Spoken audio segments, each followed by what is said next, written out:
June 1944. German High Command is tracking a massive Allied army massing in southeast England. Over 100,000 men. Armored divisions.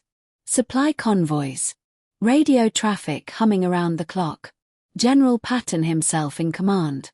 There was just one problem. None of it actually existed.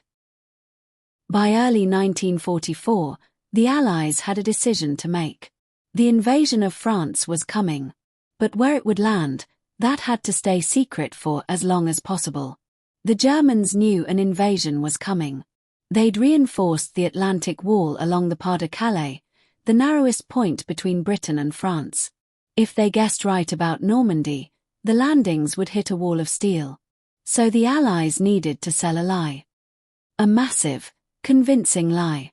And that meant creating a fake army, the First United States Army Group, or FUSAG, that existed only on paper. But here's the thing about faking an army. You can't just park some inflatable tanks in a field and call it done. Because the enemy wasn't just watching. They were listening. Every military unit generates a recognizable signature in radio traffic. The volume of signals. The timing. The hierarchy of who talks to whom.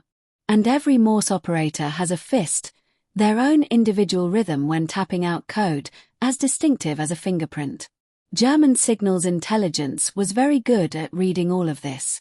They didn't need to break codes. By watching when transmissions spiked, which units suddenly talked to each other, and how networks grew or shrank, they could map an army preparing to move. To make FUSAG believable, the Allies had to fake all of that. Operation Quicksilver, the signals component of Fortitude South, generated scripted radio traffic through fixed and mobile stations to mimic the communications of a real army, complete with command networks and even simulated training chatter. Deep in the tunnels beneath Dover Castle, British and Canadian signallers worked in 8-hour shifts, 7 days a week, transmitting a constant stream of fake encoded messages designed to simulate FUSAG's presence across southeast England. They had no idea what they were sending, everything was encrypted. But they knew it mattered because the schedule never stopped. The volume of traffic increased gradually, suggesting a growing invasion force. German analysts plotted it on maps and saw exactly the pattern the Allies wanted them to see.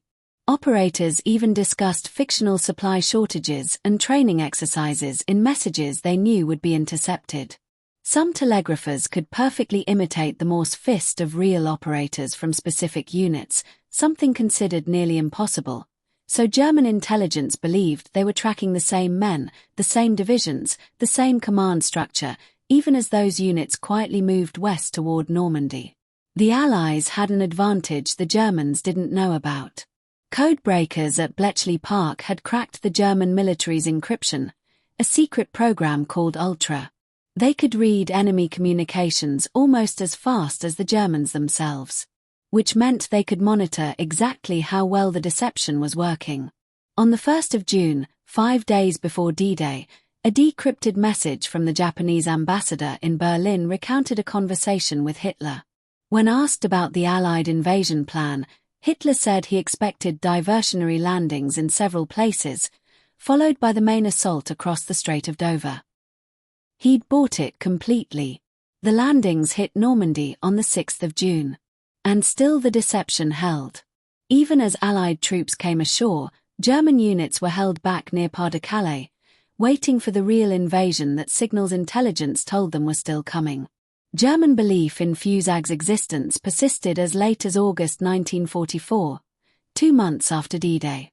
A handful of skilled operators had generated enough radio traffic to duplicate what a real army would produce, and held an entire German army in the wrong place. Operation Fortitude is usually remembered for inflatable tanks and Patton playing dress-up. But the rubber props were almost secondary.